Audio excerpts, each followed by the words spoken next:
I'd like to call this meeting of this meeting of the Coastal Resilience Advisory Committee to order for Tuesday, November 18th, 2025 at 10 a.m. Okay, I'm going to read the script and then I'll do the roll call and then, okay. Good morning. This meeting is being audio and video recorded. Please be aware that other people may be able to see you and take care not to share your device's screen. Anything that you broadcast may be captured by the recording. Please silence all devices and phones. For items with public comment, after committee members have finished their discussion on an agenda item, the chair will afford members of the public up to 3 minutes to speak. Members of the public who wish to speak must state their name and any affiliations. To give public comment, you must be recognized by the chair and speak through the chair. There's to be no crosstalk with others in attendance. To be recognized for making a public comment, use the raise hand feature by clicking on the React tab at the bottom of your Zoom screen and then click on the raised hand button. When you've finished your comment, please click the lower hand button. It's important for me to note that the CRAC isn't required by law to take public comment. We do so because we need your invaluable input. We view public comment as a privilege, so please remain respectful in your comments and do not disparage other speakers or members of the committee. Okay. Here we are. Okay, so roll call of people who are here. Doug Rose. Here. Hillary Hedges-Rayport. Here. Jen Carberg. Here. Sarah Boyce. Here. Tim Brain. Here. Gary Beller. Here. Liz Phelps. Here. Matt Fee. Here. Okay. And staff. Leah Hill. Here. Jeff Carlson. Okay, you must not be there. Florencia Rulo. Hi, I'm here. Great.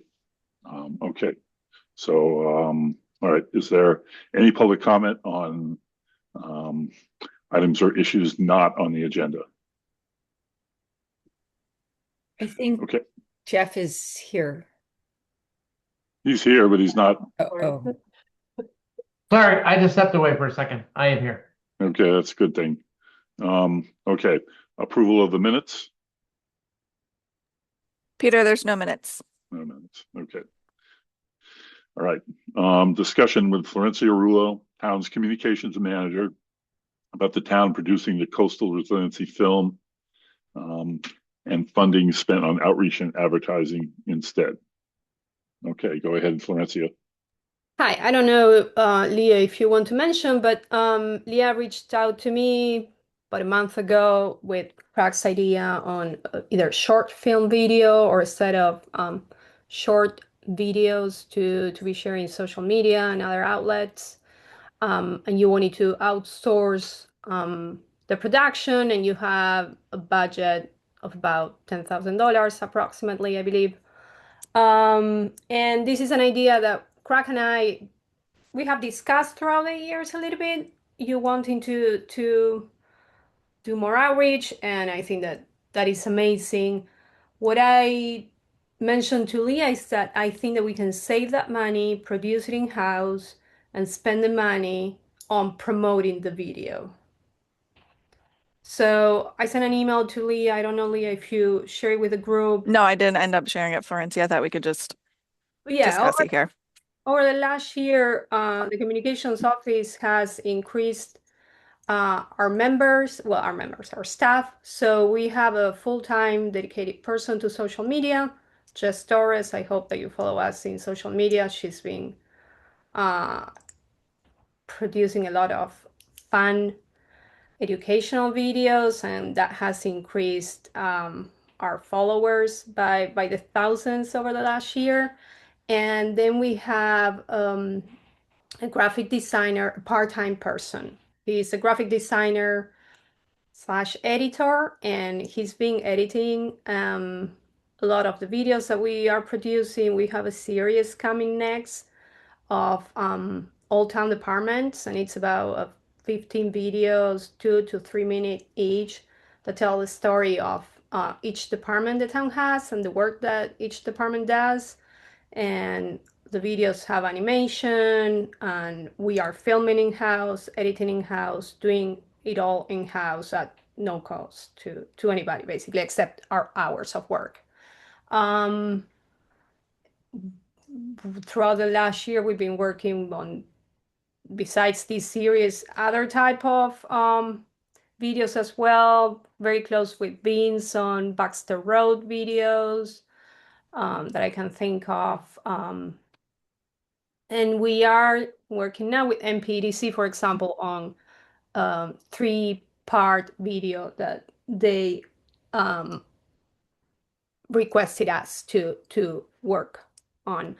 So the idea is that, you know, we can do it in-house. You can save the money and you can use the money to promote it. And we talked about either an event on the Dreamland one day, pay ads on the boats or the Dreamland, promoting it through the media outlets on the island. So that was basically the idea, and it will involve a little bit of your time first, and then a lot of our time.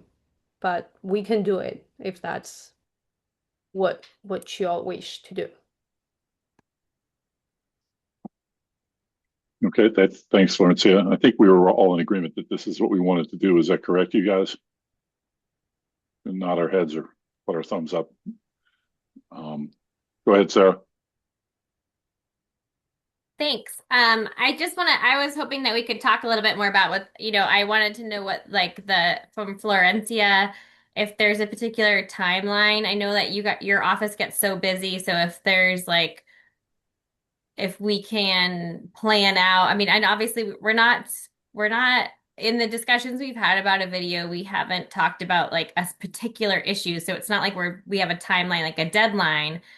But I think it would be helpful for us to know what timeline works for you guys, and because if we're going to put the time into it, we want to make sure it doesn't like linger for a long time. Yeah, so Leah, whenever we're done with the meeting, if you can forward the email to the group, just so you have an idea, it will be useful first to know what the main goal of the group is with this video. And Leah mentioned a short film that can go from 5 to 10 minutes, and then that can be divided into different topics to be shared separately in social media, shorter videos. So, of course, that close to annual town meeting, so close to May is when we get the busiest, because we also produce a lot of videos for town meeting. I don't know what those are going to be for the next town meeting, but if you were to ask us mid-March for a 10-minute video 3 weeks before town meeting, that would be very hard for us to achieve. If this is something you want to do and you have a specific day, let's say you do want this out before town meeting because you're going to be touching on topics that might be discussed at town meeting, well, you will want to start working on it ASAP, and then we can build a timeline knowing your expectations for the video itself. We want to have an event on the Dreamland. Okay, we'll need to find a date, invite people. That will require at least probably 2 months of planning. If you want it by summer, I think that I would like to work on it for 3 months. But then again, it depends if this is a 5 to 10 minute video that you want to promote, that you want to go on the Dreamland, that you want to have an event, that you want 5 1-minute videos that you can share in social media. If we need to interview people, if we need to go out and get aerial shots of the island that I might not have, different seasons of the island. I think that it will depend a lot on what you are hoping to achieve with the video, but I would say a 3-month timeline would be the desirable time to work on this.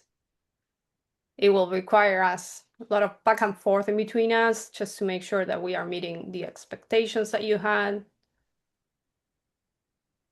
I think you kept saying an event at the Dreamland. I don't think that's kind of what we were thinking. We were thinking that the video would be something that would be shown during previews within the Dreamland when there was a movie shown every single time. So it's there, as opposed to just saying, here's an event, come watch our video. That doesn't get the audience that we want. We want everybody to see it over a long period of time. So for that,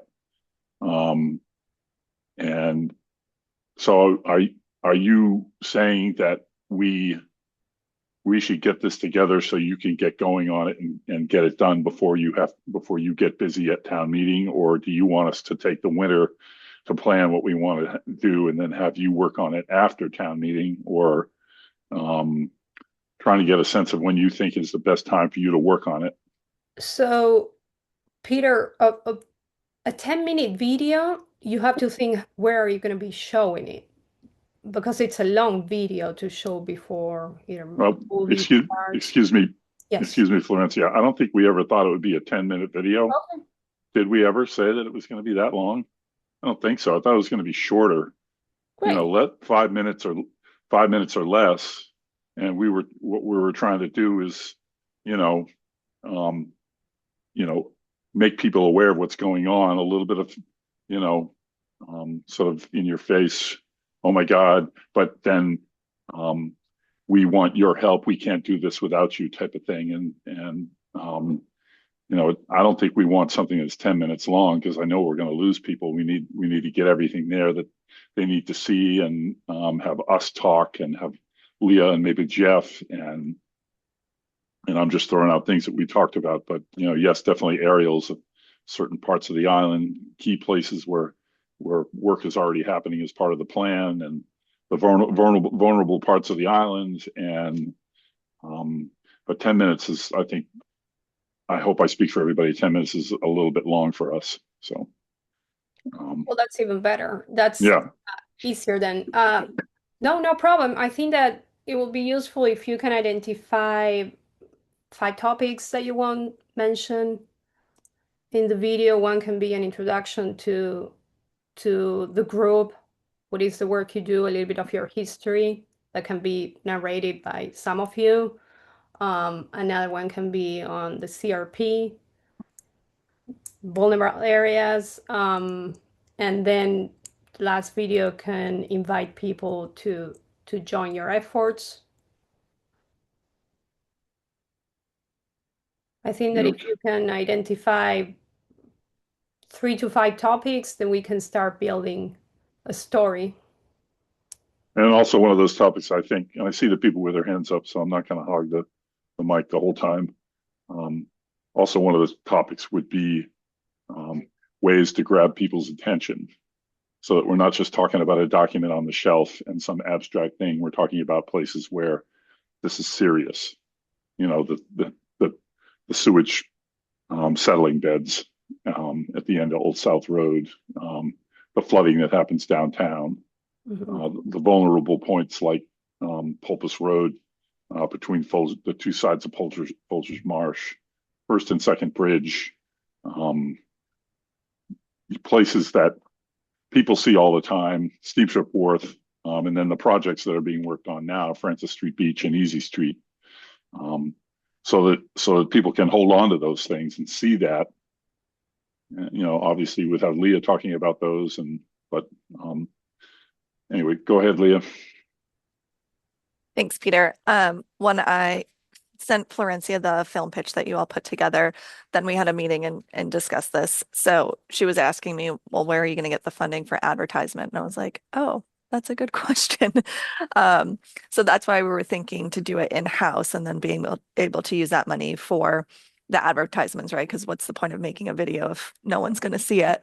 The idea of showing it at the Dreamland, I do like that idea, because you all have talked about having like some sort of community event about coastal resiliency, and you've talked about it a couple of times, and I thought that could be a great idea to do it at the Dreamland, showcase the video, do some sort of like panel after or something like that.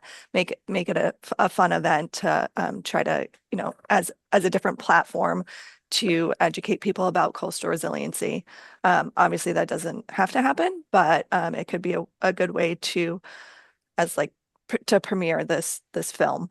And then I just wanted to mention, you don't have to do it with the town, but if we go and shop this around to other production agencies, I'm sure it's probably going to cost a lot more than $10,000. And then we don't have the funding to actually advertise for it. So that's something that you need to think about too.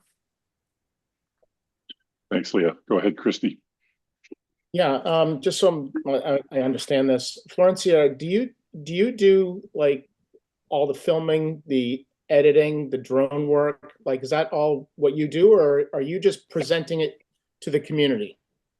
No, we do everything from the start to the beginning, from interviews to filming to drone filming to editing to posting it on YouTube and social media and wherever it is that we want to. Yes. I mean, Peter, I think it's good that we, do come up with those, few key points that we can sort of focus on. But I mean, to some extent, Florencia, I think you should be telling us this is what you want to do. None of us, we're not filmmakers, but I think it would be helpful if you had said, if you just tell us, say, I think a 2.5 minute slot is great. And I think, based on the things that the committee comes up with, that you kind of give us guidance, on the presentation of it and how it finishes up. Other than the content which we can come up with, I do like Leah. I think that's a great idea to have an event that's focused on coastal resiliency. It's a good place to show it. Fact is, with the Dreamland, not many people go to the movies, so you're talking a great venue, but you're not talking mass people. So we just have to keep in mind, other vehicles for the film. Thank you. Thanks, Christy. Go ahead, Sarah. Thanks, Pete. Yeah, mine was similar to what Christy was saying about just kind of clarification because, I think once again, we've all decided that this is really an important piece of something that CRAC can do to educate the community about what we do. But once again, this isn't our area of expertise at all. We all have ideas about what we'd love to do, but it's really helpful if we have that guidance. And then based on what Florencia was saying, I wasn't sure if you'd actually seen the brief or whatever we put together that has some of the ideas. And those were really just like broad scale ideas about what we wanted to do, hoping that the expertise would kind of guide us into like what are the best shots to get that information out there. We're not prescriptive in that sense. But then the other thing I was going to ask the committee was I think it would be really good to either designate the point person, whether it's Leah or, somebody on the committee to help with this, because I think there are going to be a lot of questions as we go through. I mean, any video that like we've done at my job, and I'm sure any of you who've done videos, it's like there's a lot of back and forth and a lot of discussion. And I don't think that we, within each like 2-hour committee meeting that we have, that like we could use the whole 2 hours to like design a video. Do you know what I'm saying? So I'm just thinking about logistically how this committee handles that. We should think that through. I don't know what the answer to that is, but I think that otherwise it's gonna. I'm just not sure how the structure would work for the committee. If I may, I understand that the committee has a ton of different topics to discuss and definitely wouldn't be beneficial to all of you if you are talking about the video itself.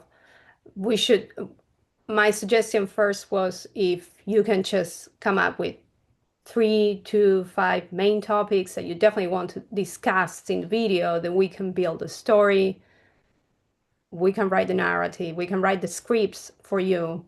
So Peter will meet you on Friday at Easy Street, and this is your script, and make changes to it if you want, something like that. And this is run by Leah, I guess, or whoever you agree that's going to be the main point of contact. But I assume Leah, and with Leah we have worked on a ton of videos before together. So she and I, we have our way of communicating. So no, I was not expecting you to come up with the story of the video. Just the three main things that you definitely think that should be mentioned, and then Leah can, either approve herself or just run it by Peter or by all of you when we start working on it. And I'll get to you in a minute, Hillary. And it doesn't have to be three main things. It may be six. We may just come to it that they're, like the priority list that we just did. There are things that we just absolutely have to talk about, and we as a committee have to decide what those are.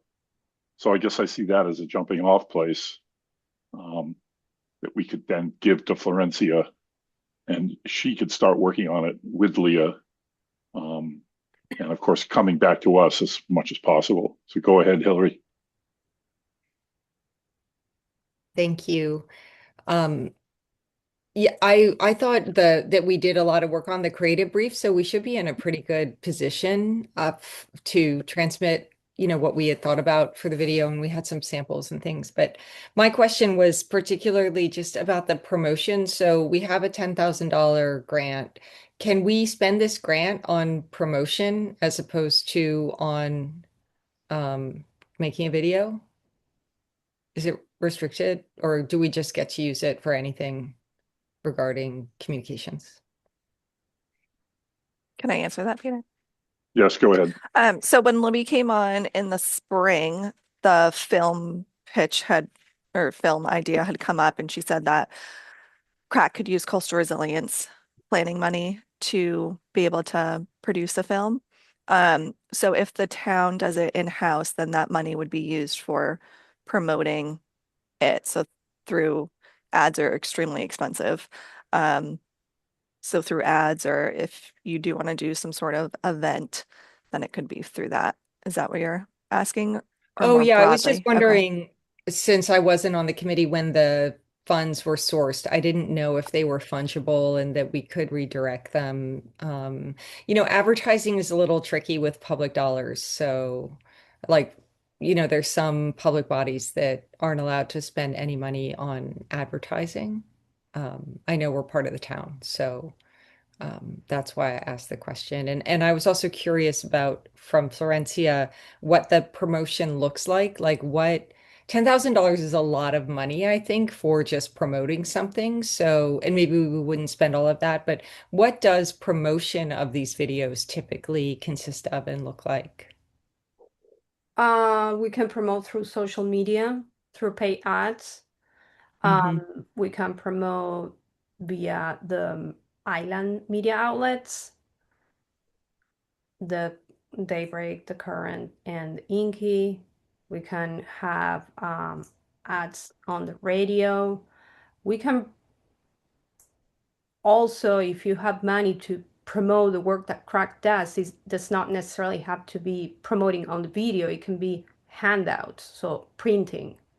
It can be different things. I don't have a plan for how you should promote or spend these $10,000 myself right now, but that's what Leah and I discussed. We were also remembering when I think it was 2018, we did the event at the Dreamland, and that's why the idea came for the single-use plastics ban, the single-use straw, stop the straw, sorry, and we had an event and we bought metal straws back then, and we had bumper stickers and we had handouts, so we spent money on that and the event, and on bringing to the island the person that was the producer of the film Stop the Straw. So that it was a full house that day on the Dreamland, and it was a nice event. So different ideas. When it comes to this grant and how to spend the money and the restrictions, I am not sure. That's something that I guess we can find out before. It's not a grant. It's the coastal resilience planning money. So it's Okay. part of that $1 million a year. And it's $10,000 because beyond that, we'd have to go out to bid. So if we keep it under $10,000, then we do whatever we want with it, pick who we want. And if we're choosing, I guess we're choosing you. So the $10,000 is ours to do what we want with it. Okay, go ahead, Gary. I'm sorry, go ahead, Tim. Yeah. My question was the same thing. I'm not sure I understand what the point of promoting the video is. Are we trying to get people to go to wherever the video is to watch it? So, and I don't necessarily need an answer at the moment. I'm just a little puzzled by that. More importantly, I think if we're going to make a video with the intention of having it played at the Dreamland or on the screens on the ferries, we should probably talk to the ferries and the Dreamland first and find out whether that's even something they would do and under what sort of conditions and so on. So just something to think about before we get started.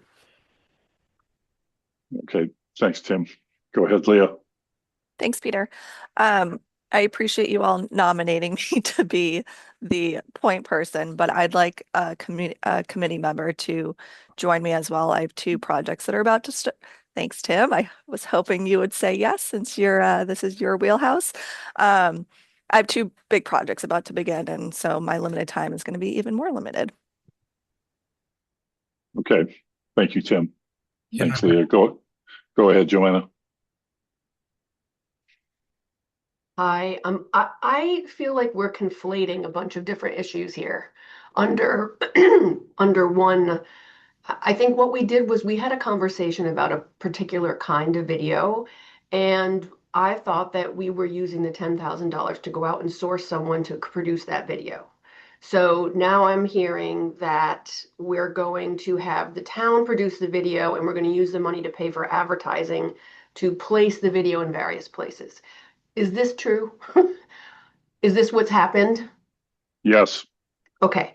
So because when I came, and I was a few minutes late, when I came into this, what I was hearing was the idea that, the video could be longer. And then, this idea of the Dreamland. And I think that when we talked about the Dreamland, it was the 90-second clips that they show, or the 2-minute clips that they show prior to movies. It wasn't meant to be like some sort of educational 10-minute film.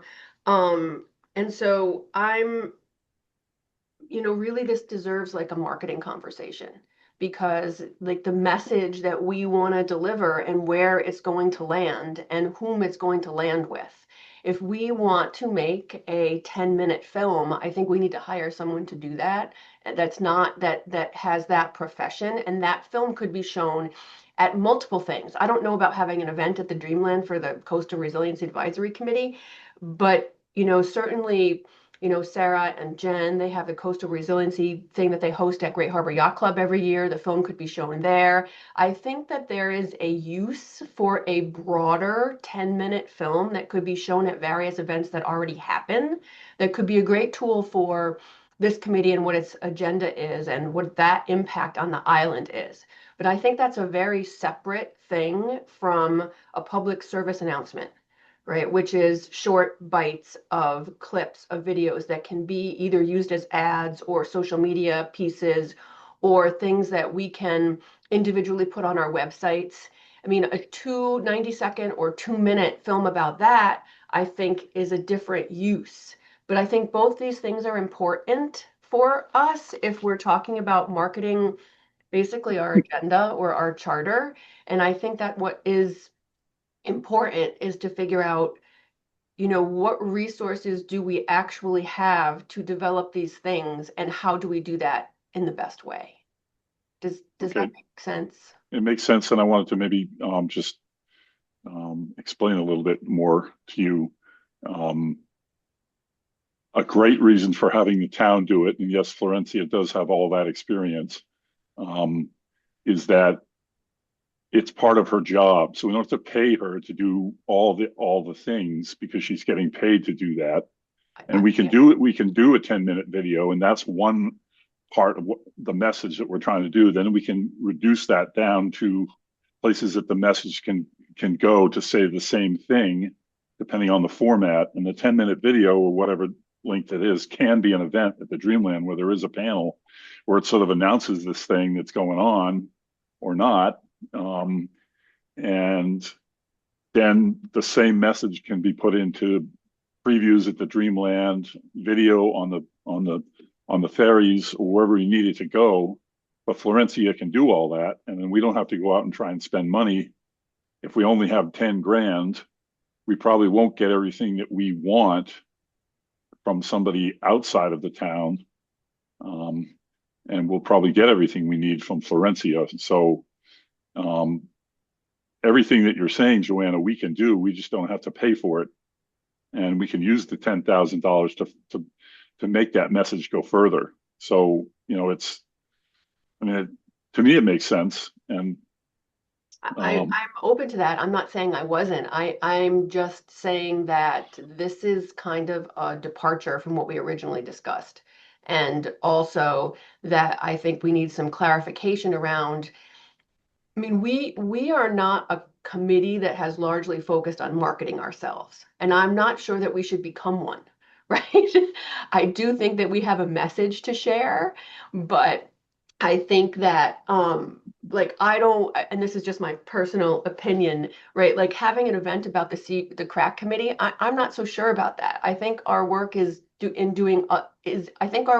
discussing the things that are on our agenda, not necessarily generating attention to our committee. And I feel like our message is about what the committee does for the community, right? And what the meaning of this work is in the community and how it gets rolled out in the community. Not necessarily about the work our committee does on a bi-monthly basis or however we're doing that. I think there's a distinction there, and I think that how this is received or how we want it to be received by the community is super important. Okay, I'll go to Gary, but I just want to comment on what you said. We won't be doing the marketing. Florencia will. We'll be giving her ideas, but she'll be doing it. And an event where it's a panel of us is just the public coming to us, ask us questions after they've seen the video. It's just another way for us to say, hey, this stuff is going on. We need your support. That's it. I mean, we don't have time to be marketers, but we can certainly come up with ideas that Florencia Florencia and Tim and Leah can bring back to us and say, yes, do that. But we're not going to be doing it. We're just going to be sort of advising. Does that make sense, Joanna? Okay, go ahead, Gary. Thanks, Peter. My thoughts, I wasn't so much thinking about an event or a video. My thought always was that we should be focusing on getting the public ready to continue to support our efforts to deal with these issues. And so, to me, the best idea was the idea to have these 2.5 to 3 minute videos, maybe at the Dreamland or something, previewing before something else goes on, which basically shows that stuff is happening. It's not that climate change is coming. Climate change is here. We show them pictures of the cranes taking away pieces of the houses on Sheep's Pond Road. Show them pictures of the flooding downtown on Washington Street, and just say, change is coming. We're going to need your support going forward in the future. We're already planning on this, and you'll be hearing more from us in the future. That, to me, would be a constant to show all the things that are actually happening now, so that climate change is here, and we want to get the public in a position to support the efforts, whether they support us at regulatory bodies or they support us at town meeting when we're asking for more money. That's what I thought this was all about. Yeah, you're correct, Gary. That's what it's about. But we're just looking at different ways that we can get that message out. And it might be different lengths of the same message to go in the places that it needs to go. So you are correct. Okay. Go ahead, Jennifer. Thanks, Pete. Gary said that really well, and you did as well, Pete. Just thinking about what our purpose with this all boiled down to is that we want to make sure the community, more of the community, knows that we exist and what the town is trying to do with the CRP and with these issues, so that we get investment and backing as we move forward with actions, or the town moves forward with actions. We put together that brief, and I think as a committee, we kind of got as far as we could get with this group and our expertise. And so our hope with putting that brief together and then sending it out with professionals is that we could get input back now on what is the best way to move forward. We thought about the shorter video.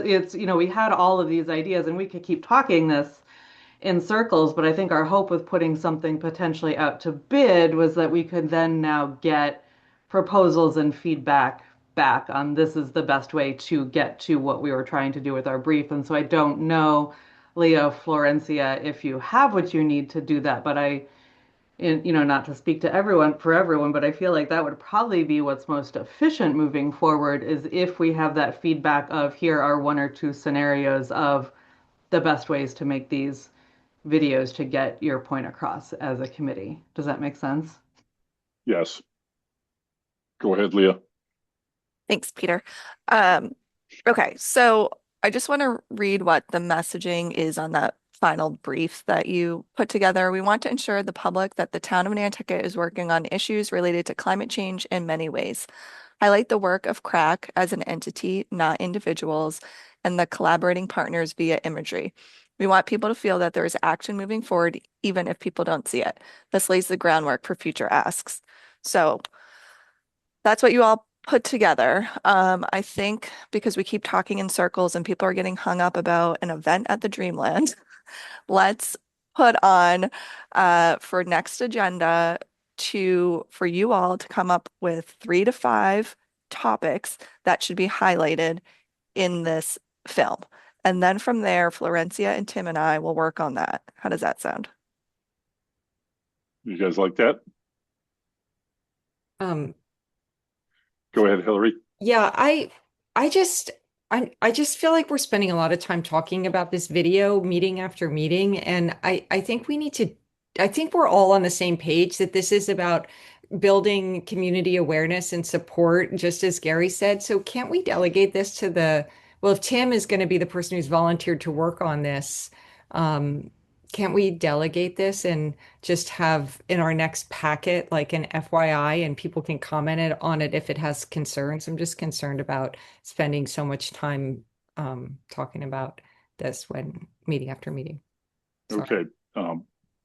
I think that's exactly what we're doing. Leah's saying you guys come up with a few topics that have to be in the video. And then we talk about that. And then we take the next step. And I don't think we can get out of working on this going forward. It's going to be a topic that's going to keep coming up. So I think we are taking those steps, Hillary. I appreciate what you're saying, but I think that Leah just sort of encapsulated. Give us the ideas, and then we'll go away and work, and we'll come back to you, and it'll go back and forth like that. So I think we are reaching a consensus on our direction. Anyway, go ahead, Tim. Yeah, just to reiterate, I also think we want to know where this is going to go, how it's going to be, how someone's going to be persuaded to play it, and if that's going to cost us money, because all that will really determine what we make and how long it is and all of that. So that's really part of the process. And by the way, and I'm happy to work on that with anybody. So thank you. I just want to say that this maybe falls in the category of the speed of government. This stuff, we have to talk this through to find the direction that we're doing, and we're doing it. We're moving forward. We've decided that seems like we're saying we want to come up with these topics, and we've picked someone who's among us who's going to help Leah, and so we're working on it, I think. Go ahead, Sarah. Yeah, thanks. I think some of my confusion, or like, I really appreciate what Joanna was saying about the different lengths of videos and what we're doing with the money. We're talking in circles, but we haven't actually voted on anything. And that is what is a little bit concerning to me, because I think we haven't just like lots of ideas are coming across and they're all good. But like everybody is saying, a 10-minute video is a very different entity than what we had talked about before, which were shorter videos. But even the shorter videos, there's like social media videos versus like the movie videos. And I know like to we don't want to belabor it, except that we want it to be right, because for you guys that are going to kind of work on some of this outside of the committee, you need to know what the length is. And so I think really we have to go back, as Jen and everybody's been saying, about like, what is the purpose? How do people get that information? So then that determines the length of the videos. And I think if we kind of like have all those pieces, everyone thinks really clearly about it, and then comes next week, I think we have to have a vote on some aspects of this. Because if we're just looking at it and everyone's nodding and you're like, okay, great, let's go with it. I don't feel comfortable with that, because we haven't even voted and using the money, I think, that was we may have voted on that at some point, but to use the money specifically for a video and then to change that to an advertising plan, I don't say I'm not going to vote for it. I just think we need to have everyone in agreement, because some of these things are just kind of making decisions that are being made without us voting. And so not that we have to do it now, but when we come next meeting with some of those pieces, I think we actually have to vote on it. I agree, Sarah. We definitely have to vote so we have clear direction from ourselves. But I just want to say in the video one more time, it doesn't have to be just the 10-minute video. The 10-minute video is for a certain place where we want to show it. And then we have shorter things of the same message, which is why it's great that the town can do it for us, because they can put in the time to create all those versions of the same message. Go ahead, Christy. I don't think that's what Yeah. If I could just propose an idea. Tim, I'm happy to meet with you over coffee or something if you want to sort of talk about it. I think to everyone's point, it is going around a little bit here. That maybe I sit down with Tim and Leah, we all get together, kind of come back and propose some ideas. I like Tim's idea of, we really need to know where we're going to show this and what those options are, what those options are going to cost. I'm happy to sit down with you guys, and next week we come back with what I think should be maybe a simple idea that is thorough and clear. So that's my proposal. Thank you, Christy. Go ahead, Matt. Yeah, a couple things. I think Florencia and the communication office working on these things is a great idea. They do a really good job. We should take advantage of that. I'm old. I'm not on social media. I don't have Facebooks. Nobody likes me, all that kind of stuff. So I'm having trouble even listening to this, because it's a different world than I live in. And so I am struggling. I have a business. We hardly advertise. We give a lot of stuff away, and that's how we advertise. I think if we're going to do small videos, we should be showing our victories. We should have a 1 or 2 3-minute video on what we've done. We should be saying, hey, this is what we've completed. Here's why it's really important. Here's the park down on the corner in front of the old Mad Hatter. This is why it's really good. We should be doing that kind of thing, showing action, showing things that we've completed, as opposed to, talking about what we might do. So that would be my hope, is that we be result-driven videos. Thank you. All right, thanks, Matt. So, Sarah, did you want to make a motion encapsulating where we're going from here? Or do you want to wait till next week, do you think? I personally don't think we're ready to vote on anything. I'm thinking that there's 2 very different things we're talking about. A 10-minute video versus shorter videos are completely different. And so in light of not having a longer discussion, I think we postpone it till next meeting. So we're clear on what we're voting for. Okay. Go ahead, Leah. I just want to say that in the film pitch, you have 3 lengths of videos. A 5-minute one, in parentheses it says website, a 90-second one, in parentheses it says example Dreamland, and then Instagram. So those are the lengths that you all voted on because you voted to accept the pitch. I would agree with Sarah that you've been talking for 46 minutes about this, and there's a lot more on the agenda, and that we should all figure it out in December so that this winter, Tim, Florencia, and I, and Christy, if he's up for it, can start moving this forward. Very good. Okay, go ahead, Hillary, and then I think we'll move on. Yeah, I think if we want to vote on anything, we could vote that we're going to work with the town and the communications officer, because that's the new thing that has happened. And all I was saying was let's just work off the pitch, because we did do, a pitch that encapsulated a lot of people and thoughts, and I thought that was good. So that would be what I would suggest for a vote to move the ball forward. And are you saying you're going to make a motion right now, or you're saying? Oh, you're agreeing to sure. say- I didn't No, know if No, what I was saying is, are you suggesting that you're going to make a motion now, or are we going to follow what Sarah says, Sarah recommended, and wait till next week to put it all in there? Well, I was suggesting that we could, I don't think we have to vote on it, but is there consensus that we're going to work with Florencia's department and abandon this idea of getting an outside vendor? Is there consensus? Do you guys think so? You want to nod your heads or put your thumbs up or not? Or do you want to take a vote?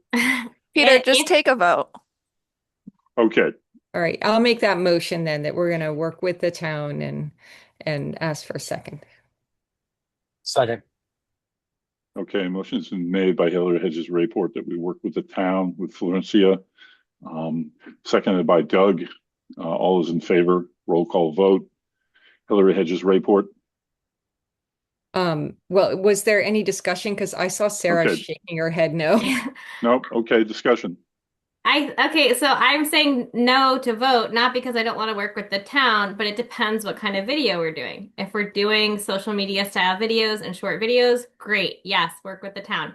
If we think we're going to have a 10-minute or longer video that's all about coastal resiliency, and we're going to have a big Dreamland panel discussion thing, then that's a very different entity. And I don't say no to the town necessarily, but I think that's a separate discussion where we might want to pitch it out to different people because it's a very different entity. So because we started talking about this other kind of video that we never had discussed before, I think we need to have I need to know what we're voting for. Like, I love the work the town's been doing with the social media pieces and the shorter videos. So yes, in that sense, but I think we need to have the bigger discussion of what we're actually putting in a video, which I thought we already did. But so I'm going to vote no if we're going to vote now, only because, not because I don't want to work with the town, just because I think we don't know what we're voting for.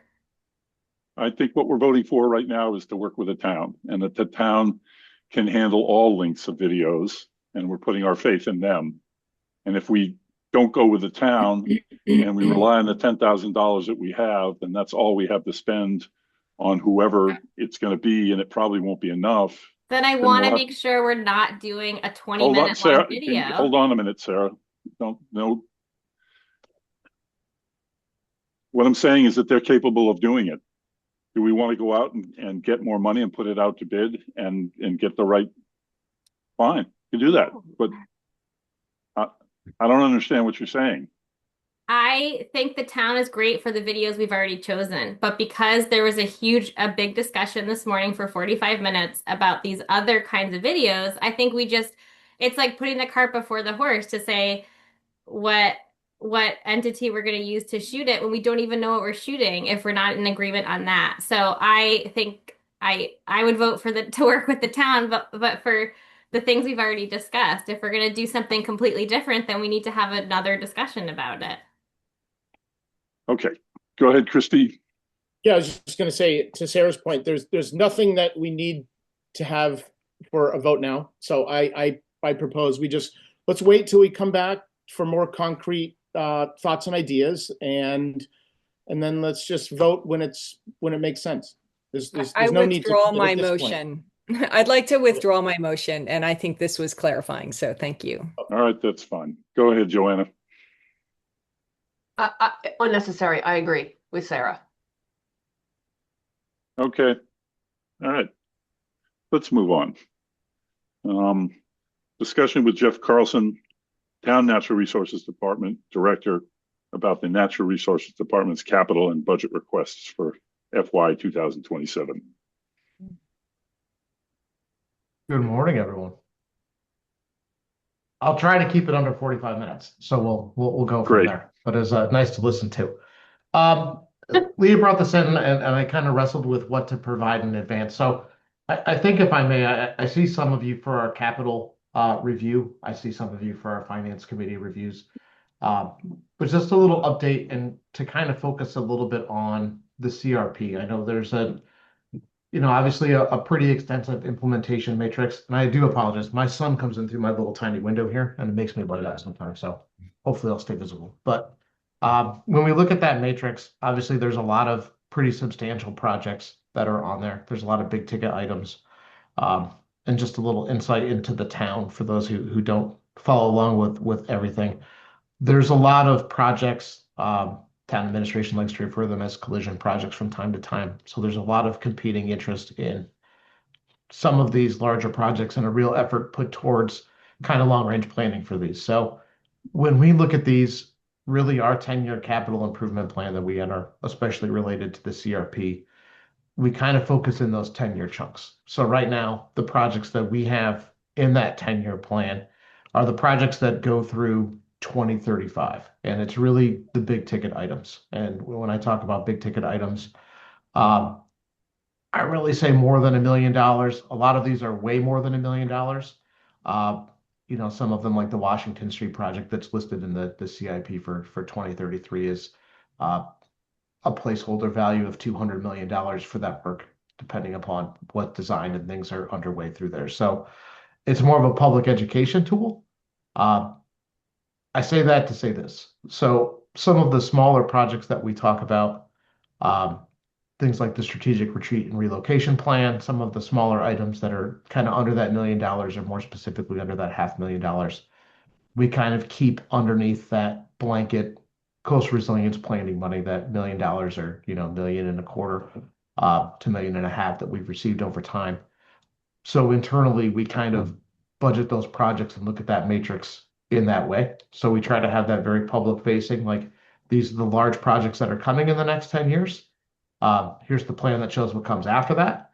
And here are the projects that are smaller that we do within that already allocated amount. We try to do that to obviously enhance some level of transparency, also knowing that, as we evaluate these projects, we also have the ability to kind of push them off if, things have changed, if environmental factors have changed. If there's a read or a need to speed up or slow something down, that obviously is flexible. But we try to at least give everyone a view of what they're kind of staring down for the next decade or so. So I apologize for the really lengthy preamble there for kind of our insights for how we look at CRP and capital budgeting here and natural resources. So really with our kind of larger scale CRP work that we're looking at in, kind of the upcoming fiscal proposal in fiscal 27. Our major project that we're looking at there is the kind of continuation of the wastewater treatment facility, dune restoration and coastal resilience design. We do have that grant in place this year to start that process to get us kind of up to that 10% concept to get us there. We've requested some money in the next year's fiscal budget to try to get us a little bit farther along in the process, maybe start into some permitting or some final design, and kind of continue that public process for what that's going to be like. And then obviously with the larger CRP project for that full-scale project coming a few years after that with the full amount. And I apologize for having to switch screens I hate jumbling up my numbers for everybody. But looking at that, that's a project that we've slated up for fiscal 29, hopefully, depending upon design and permitting. And, the initial estimate from the CRP for that was a $38 million project. So that's something that we want to be sure that we definitely publicly vet and get, through and everyone understanding. That's a pretty large ask to the taxpayers. And I think we understand the responsibility of that. So that's really our major CRP project for fiscal 27 that's being proposed. I'm happy to look backwards into that too. For what we're looking at for coastal resiliency stuff for previous projects. Obviously, we've done a lot of work with the Easy Street area, Washington Street area with our partners at the Land Bank. We've started to look at some of the other projects, whether it's like Climate Action Plan works. One of our other kind of featured resiliency projects that we have in place is looking at the Brant Point Shellfish Hatchery and how it interacts with the waterfront there, making that a more resilient structure and dock structure. And that project was approved in 26 and is underway. And we'll hopefully have some updates for that. And that's slated for its next round for capital for fiscal 28. So we're kind of 2 years out on that just to go through design and those kinds of things. As far as general fund requests go, we didn't really have a lot for this year. I know it's still under, kind of town admin review. We were really kind of focused on, and it's interesting that we just had a discussion for 45 minutes on it. We were originally submitting, and it may be pushed off for a year or so, just for some budget constraints and kind of understanding town needs. Looking at kind of an educational focused position for the Natural Resources Department, someone that can interact with, with the schools, can interact with civic groups, can interact with, general homeowners or other user groups, and provide a more consistent educational approach on some of these issues, and take some of the stuff that, we're asking scientists and people that are doing boots on the ground work to try to boil down their work and get it to people, to help get that kind of consistent approach to them with that basic understanding of the processes that they're trying to describe. So trying to enhance our educational outreach. Excuse me again. And that's where we kind of are. I wanted to make sure, right, that I leave lots of time for questions for people. I'm sure there's lots. It's a diverse group. So I don't want to just ramble the entire time for where we are. But again, we're kind of focused on setting the path on that kind of that 10-year plan that we update and adapt year to year, and try to do that in a transparent way for everybody. So I'm happy to take any questions, or if that was enough, that works for me too. Does anybody have any questions for Jeff? Really? We burned ourselves out already. I said a lot of words really fast there too, so that may have. Yeah. Can you repeat all that? Yes, I can. I'm just kidding. No, be quiet. Go ahead, Gary. Yeah, just the question is, Jeff, how are we going to deal with the really big ones when you're talking about Washington Street or raising Easton Street, $200 million? How are we going to be dealing with that in the future? I just have no idea what the town would be receptive to. Well, that's the $200 million question, right? Yep. Is how do we do that? And I have some thoughts, and I think Leah will tell you later. It's something that she and I talk about a lot in here. So we have these huge projects with huge price tags that involve a lot of different departments, a lot of stakeholder groups. To me, it's really simple, right? I think what it comes down to is you have to establish a real record of public trust and successes, and be able to show how you're providing a positive net impact. And without doing that, to go to taxpayers and say, you need to keep giving us money to work on these things, it gets really hard. And I know that's probably an oversimplification and a real pie in the sky view of that. And there's a lot of nuance to that, but I do think it's important. And I appreciate that Matt said it earlier, and all of those outreach things, right? Like really focusing on highlighting successes, I think is important, right? It's a concept that for a lot of people is tough. And some people may not even agree with the concept that a lot of this work is based around, is how you still, show its importance. And I think you do that through, transparency and consistency, and being able to measure results, and also showing adaptability, right? Like the projects that we set forth in motion in 2020, by the time we get to a project that's slated up for 2035, we may be looking at it differently than we were in 2020, right? Data may have changed. Sea level rise may have accelerated, may have slowed down. We may be seeing storms differently. We may have different technologies that are available now that weren't available then. And I think having that constant cycle of review and update in a public way, I think is how you do it. I mean, I won't continue on my soapbox for the next half hour about this, but I think it's a hard topic, but I think that's really kind of my base level view of how I look at approaching some of those larger projects. Thank you, Jeff. Go ahead, Christy. Jeff, that was a great answer.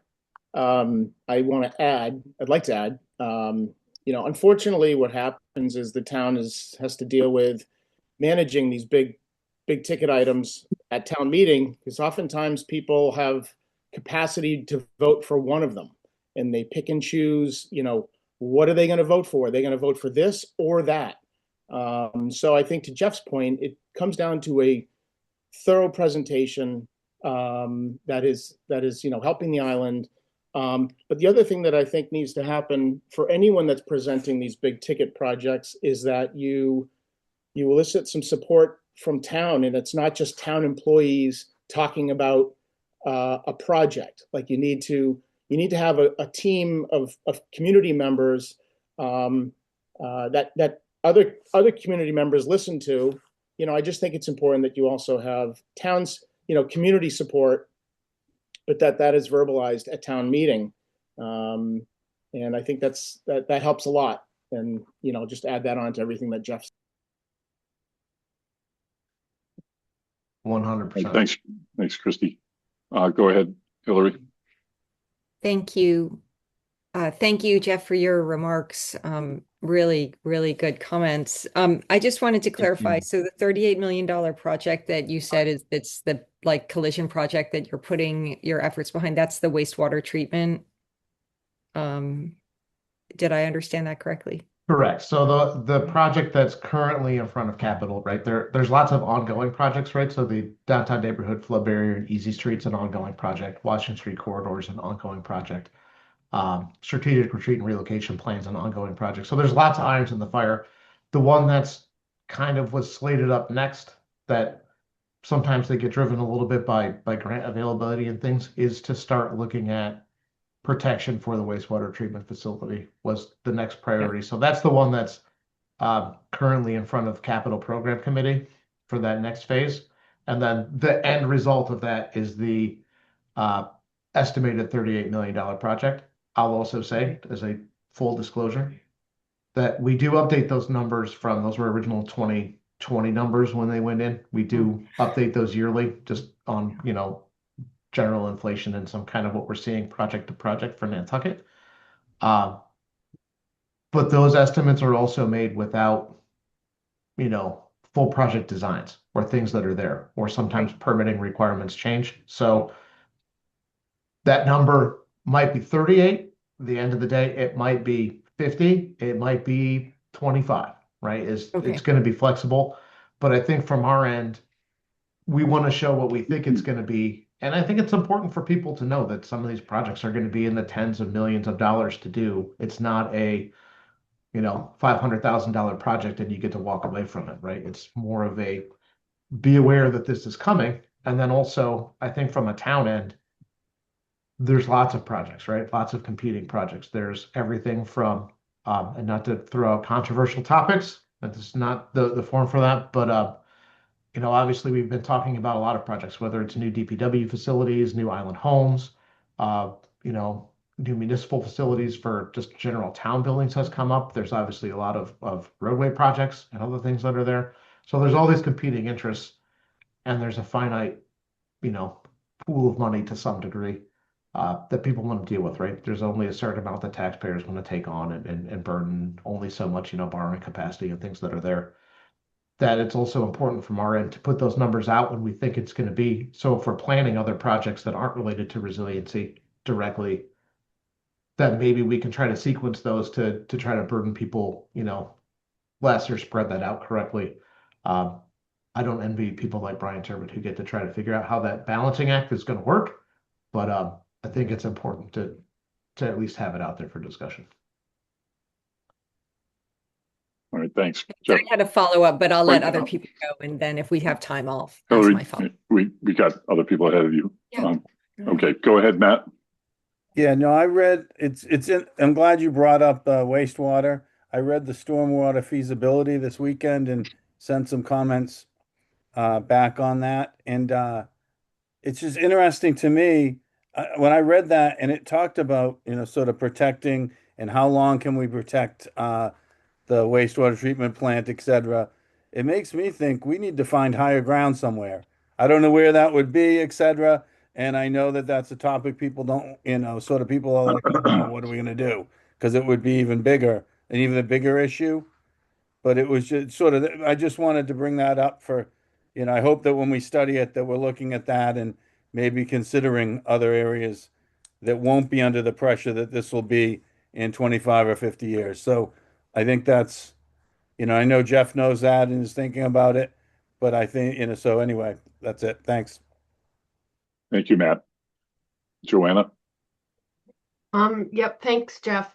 I know that I will see some of this in a different format, but I support also the wastewater treatment facility money in the capital program. What I'm wondering about specifically for our committee, I really have two comments.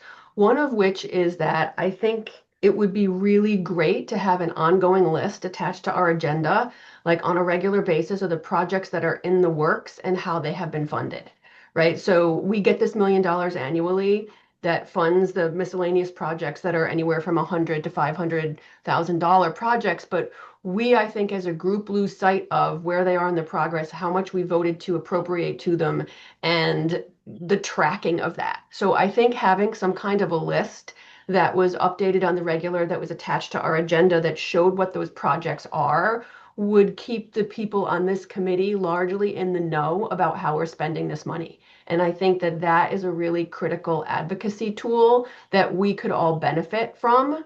So that is my first comment. And the second comment is really, I know I'm probably beating the dead horse because I bring this up all the time, is how we're going to fund this $200 million. And you talked a lot about things that I think are very important: the public trust, the transparency, consistency, showing results. And what I think about, and this is likely not, this is a little bit of a challenge, I think, for the optics of this.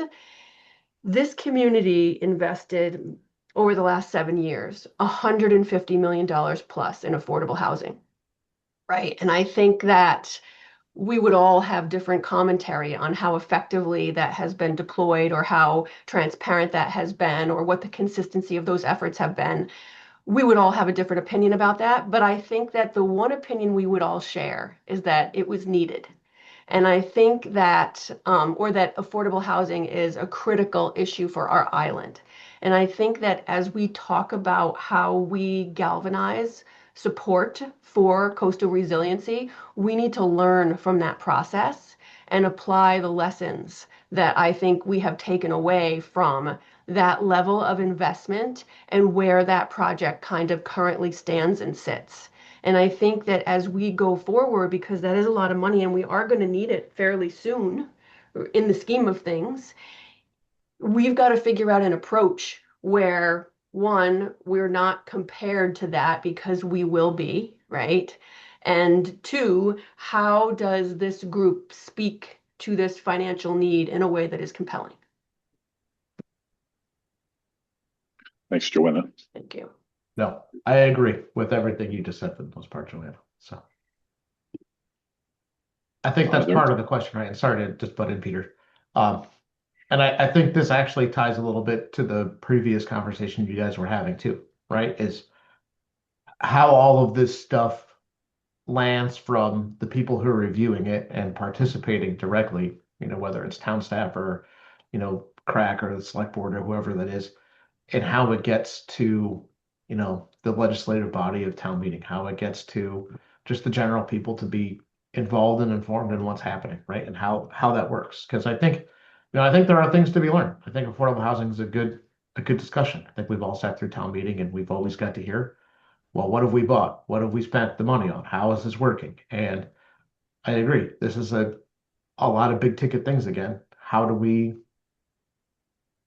put it in a way that people can understand that they're getting a return for what they're investing, right? That's always the reward. Anytime someone's paying a fee, I think it's important to have some sort of reward for participating and doing your part, right? It's something we talk about a lot for even like the beach revolver where we sell beach stickers, right? Is if I go to the beach and I'm buying a beach driving sticker, well, what am I getting to enhance my experience at the beaches over time outside of just, the greatest of Nantucket's beaches? Am I getting improved restroom facilities and spots? Am I getting, improved access? Uh, I think this is very much the same, just at a much larger scale. And some Thank of you, it's Jeff. hard to see, right? Thanks, Jeff. Go ahead, Hillary. Hi, thanks, Jeff. So my question is about our regional planning agency. So regional planning agencies, the ones that have the coast are the Martha's Vineyard Commission, the Cape Cod Commission, there's the Metropolitan Area Planning Commission, there's one up on the North Shore, and they are all having programs to help their towns with resiliency. And they also are a conduit to technical expertise and grants. So I sit on our regional planning agency here on Nantucket through my election to the planning board, and that's also why I'm here on this committee. What would you look towards our regional planning commission specifically as far as their resources to help the town of Nantucket with these issues? Go ahead, Jeff. That's a really good question. I think that's a question that has a lot of answers. We could probably have a longer conversation than we want to have today about how they can participate. I think really some of it is also, kind of what you were just talking about, is using them to help, advocate and get into those, into those discussions that may be at a state or regional planning level. Like NPDC unlocks a lot of resources as far as, fiscal options through the state. There's a lot of state planning things. I think some of it sometimes comes down to two. Regional planning agencies get the opportunity to participate in state planning efforts, things like the Oceans Management Plan, things like some of the changes being proposed to like the Wetlands Protection Act and things like that. I think helping advocate for things that the town is going to have to do that may not meet current regulations, I think is something that will be extraordinarily beneficial for not just Nantucket, but for probably the Cape and Islands as well, because there's a lot of conflict right now in between how we're going to protect, adapt, or retreat and current regulatory structures and how those things work. And there's a lot of competition for grant resources and monies that are there. One thing that we suffer from in grant applications all the time is we don't get a lot of opportunity to mutually apply, right? So if you're on the Cape, just as an example, and if you wanted to have a number of Cape towns apply together, so if you wanted, Chatham and Wellfleet and Brewster to apply for a grant together, those grants score higher because there's a multiplicity that's there. We don't get that, right? We're one of one. We've been openly told by agencies in the state that we miss out on scoring opportunities and applications because we simply just don't have the ability to include multiple governmental agencies. And we've even asked, like, can we count the land bank? Can we look at some of our larger nonprofits? And it's just kind of a scoring system thing. So it may be something like that would be helpful to do, because I think that we get a little bit of the short end of the stick at the state level just because we don't have the same opportunity for collaboration that other places do. So that's kind of a long answer, but I would love to have a longer chat with the NP and EDC about that because I think there's some real opportunity for advocacy and education through another entity. I know I'll be in front of you guys. I just recently got stuck to the Ocean Advisory Committee as the NP and EDC rep for the town. So I'm sure I'll be in front of you guys to talk about things like that a lot. But I do think there's a lot of opportunity for enhanced collaboration between the regional planning agency and the town and this project area specifically. Thank you. All right. Thanks, Jeff. Go ahead, Gary. That's a quick question, Jeff. We're now in fiscal 20 26 already. Do you have any, what's the amount of kind of capital improvements that have been scheduled for fiscal 26 for coastal resilience? And do we have a number for 26? And do we have a number for perhaps 27 that is likely? So for 26, just off kind of the top of my head, Yep. 26 for coastal resiliency outside of the normal appropriation for, you know, the $1 million for coastal resiliency planning that's been through, either project specific flagged or tangential. As a department, we're probably closer to, you know, $3 or $4 million for coastal resiliency related projects. Some of that's obviously taken up by, most of it is the downtown neighborhood flood barrier and trying to continue that design and public process to get through that.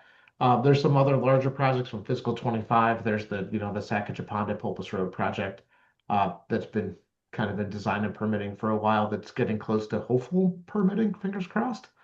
And the construction monies for that. You know, other projects that have been through, like I said earlier, we have the project for adapting the Brand Point Shellfish Hatchery, right? That's a project that we're excited about because we don't always get the chance to, you know, a lot of times we talk about protect or retreat because that's kind of like the two big ones. This is a true adapt, right? Because we can't move it, and it's not really protectable for where it sits. So we have to figure out how to adapt it. So we're kind of excited to use that. Obviously, climate action plan stuff is tangential to coastal resiliency work, but I think they go hand in hand for a lot of that. And then we've also looked into, you know, kind of the start for wastewater treatment facility is there. And we also just recently started both our strategic retreat and relocation program. I always make hash of that. And that's something that again is tangential, but I think it's important, especially as we look in the current grant environment. We've also gotten our environmental justice assessment and policy development underway. And that's something for us that's going to be huge because that's become a large section of grants, especially municipal-based grants, that we're eligible for, is how we're addressing, you know, equity and access and availability for our environmental justice populations. I mean, you wouldn't always think that we have to address that for a project, say, you know, on Easy Street, but it's something that's important in addressing how that impacts communities that are traditionally underserved. So those things are all underway. So there's a lot happening amongst some of our other projects that are there, and really also kind of sneaky under the radar projects for us that we were either able to do at no cost to the town or at light cost to the town. Even things like our eelgrass management plan, where we're looking at our in-water habitats and how we can better work collaboratively and collectively with, you know, groups like NCF and the Land Council and some private entities, and, you know, Ryan Mitchell collects water quality data that we all have access to, you know, try to work on those in-water habitats, and then hopefully we'll spread out and work on those, you know, transitional habitats, things like salt marshes and other terrestrial wetlands that help buffer those areas that are, you know, that are potentially threatened. So there's lots of stuff going on. Again, I think this is the challenge to the earlier conversation a little bit, is there's so much information. You don't want people to, you know, taking information by the fire hose. Is how do you get it to them in a way that helps them understand what's happening, that there's a lot going on without being overwhelming and digestible. So I think that's the trick. Thanks. All right. I don't see any more hands. Thank you, Jeff. No problem. Thanks for And if taking anyone it. has any other questions later, obviously my desk is like 10 feet away from Leah's. So if you come to visit her, you can pop by, or feel free to shoot me an email or give me a call. Happy to talk about these things. Even sometimes I tend to get wordier than necessary, but I'd rather over-explain. So always happy to chat about them. I'll just come to your house. Don't come to my house. I'll kick you Okay. out. All right. So are there any members of the public that have questions on this topic? Okay. We'll move on to edit and approve protocol for responding to regulatory boards requesting advice on coastal resiliency. And is that It was in the packet, Peter, and I'll share my screen. And explain. So this is when and if, well, I guess when Concom asks for consistency with an applicant's project with the coastal resilience plan. So based on the one that we did for 92 Washington Street, I came up with some questions for you all to answer as you're going through the application to see if it's consistent with the town's coastal resilience plan. So that's what is in your packet. That's what these 8 questions are. And then some other points that were talked about is just one, CRAC welcomes the dialogue. And then I think Sarah had said last time that along with the Conservation Commission's order of conditions, CRAC recommends blah, blah, blah.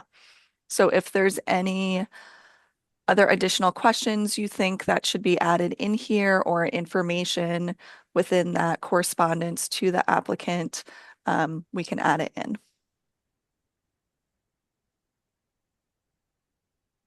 Okay. Go ahead, Tim. Yeah, this looks really good to me. Also, first, I should apologize. I missed this whole discussion last meeting, and I apologize for that. I was traveling and I didn't sign into the meeting until this whole discussion was over with. So please accept my apologies. I think this is a great list. I have nothing to add to it. Thanks, Tim. Okay, Tim, thank you. Joanna? I have a couple of thoughts about this, one of which is that I think we have to have a policy on how this is implemented, right? Like a process. So if Concom is sending us an application, that we prepare a memo with recommendations, and then Concom comes back to us with they're either incorporating or rejecting those recommendations. And then the other thought that I had, is there a model policy for the town of Nantucket in terms of interboard referrals? Because if there is, we should probably consult it. I'll have to look into that, Joanna. I don't know about that. Right, but I do think it should be in this if we're gonna, because this is probably something we should vote on, the process of, okay, if they send us an application, we write them something back, then they write us something back, and then it gets like, so that it's documented properly. Does that make sense? Yes, that makes sense.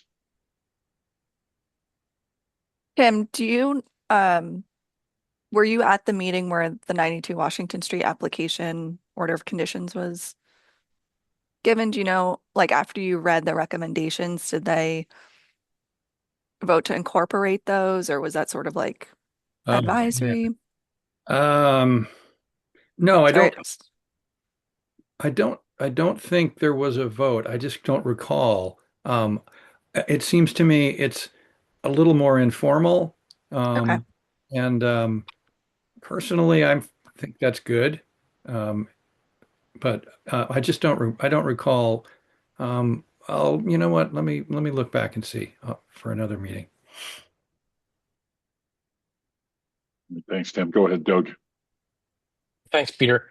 And Leah, thanks for drafting these. As I was reading these, the only thing that occurred to me was that so often a project comes to Concom as almost in a vacuum. In other words, we are the property owners of X, Y, and Z street, and we want to do A, B, and C.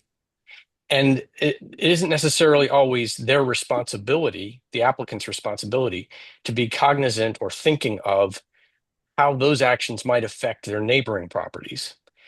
And yet, as we all have learned, I mean, the coastal resilience challenge is often not easily contained to an individual property or an individual area. I mean, the downtown flood zone area is a great example, right? We might be able to stop water from incurring into certain areas, but if we don't block it elsewhere, it's all a waste of our time.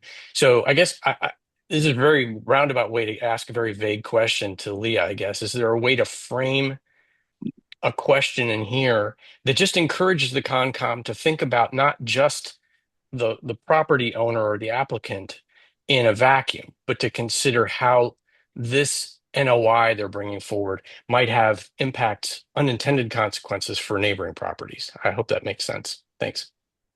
Definitely. Go ahead, Jen. Thanks, Pete. And Leah, that was kind of directed to you too. So if you want to come in, and I just thought I'd say, Doug, that's a great question. Unfortunately, the Concom has to. I mean, they have to run their regulations within a vacuum. That's how the regulations are put together.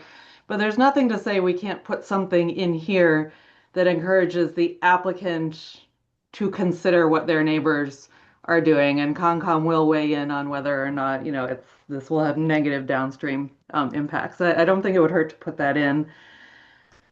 And then I forgot what my other thought was. Sorry. Leah, I think this looks really great. I remembered. It was back to what Joanna was, asking as far as voting on this and getting feedback and response from Concom. We're not another regulatory board, so I think if we were a regulatory board, we could have that back and forth with Concom, voting on implementing our suggestions, or the fact that we were regulatory, our suggestions would have to be implemented in some fashion through the application process. I think we can do what we're doing right here. As we're an advisory board, we are giving this advice to Concom. I think if it comes around to the, I think there should be a check-in point at some point where we find out from Concom, potentially, through Tim or whoever the representative is, if what we're providing is useful, is impactful for what's happening with the review process, if we need to change how our feedback is working. But I think because they're coming to us for recommendations, we can check in with him on whether those are getting implemented. That could be part of that feedback process, but I don't see them voting to accept our recommendations. It's just whether or not the appointees on Concom decide to wrap that into their requests. So that's my feedback. Okay, Jen, part of what you're saying in the beginning is sort of covered in number 8. Is the applicant rebuilding their bulkhead within Nantucket Harbor? If so, recommend they speak to the Coastal Resilience Coordinator to align with height. And that speaks to keeping the whatever protections exist within a given area uniform, so that you're not building yours lower and letting the water in or whatever, making sure that it's a unified front. So thanks for your comments. Go ahead, Joanna. Yeah, I just want to clarify. I don't want them. I know that we're not I did some research on this. And so in terms of practical implementation, I think that if they're sending us this is more about transparency and what's the word I'm talking about? Transparency and recording this, like keeping notes of what we've done. So if they are sending us an application, then we send them back a memo with recommendations. They get to choose whether or not they incorporate or reject it. But it would be good for us, I think, to track whether or not that was happening, so we would know if our impact was making a difference. It wasn't that they have to report to us. It was more that we would track it. So I just wanted to clarify that. Thanks, Joanna. Go ahead, Liz. Thanks, Peter. Yeah, I think that this list looks great, Leah. I thought maybe it might also help to kind of simplify it a little bit, and keep in mind maybe that they're really looking to us. I think my understanding anyway is to provide advice about whether or not the project conforms with the CRP or deviates from the CRP. So maybe we could make just kind of a clarifying statement, kind of simplifying it and saying it's the opinion of CRAC that the project does not align with these principles of the CRP, and that just kind of list them, and that might just be kind of a brief and clear bullet list basically of what we consider to be the problem, the problem areas of the project, or the parts of the project that might not be conforming with the CRP. Thank you, Liz. Go ahead, Tim. Yeah, if anybody thinks it's a good idea, I could share this list with Concom and just get their feedback to see if they think we've missed anything or we're overstepping Does anybody like that idea, or do we care? I like that idea, and I don't see how we would be overstepping because they, you know, they would hopefully, this would hopefully make them realize that they need to come to us if it's a coastal resilience issue, and we'll give our feedback, and then that can only help the Concom make their decisions on a given application. Okay. Go ahead, Hillary. I have a comment and a question. I just think if we're going to be giving opinions about specific projects aligning or not, we just have to be prepared that we're going to have our meetings filled with applicants wanting to lobby us and explain, and we just have to think carefully about that. And we could even have people objecting and putting pressure on this committee. Because that's just the way things go. That's my comment. My question is, can we also reach out, contact, or share this with the Zoning Board of Appeals? Because they're if we're going to be doing these things just as far as awareness and education for the board members, they also, like, they're the special permit granting authority for swimming pools in Mattakit. Which might or might not be in a floodplain, and variances. So that was my thought.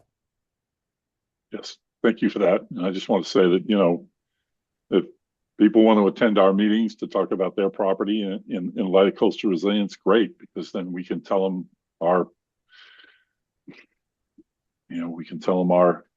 what we're all about and why we're doing it. I mean, I don't know how they're going to contest us, but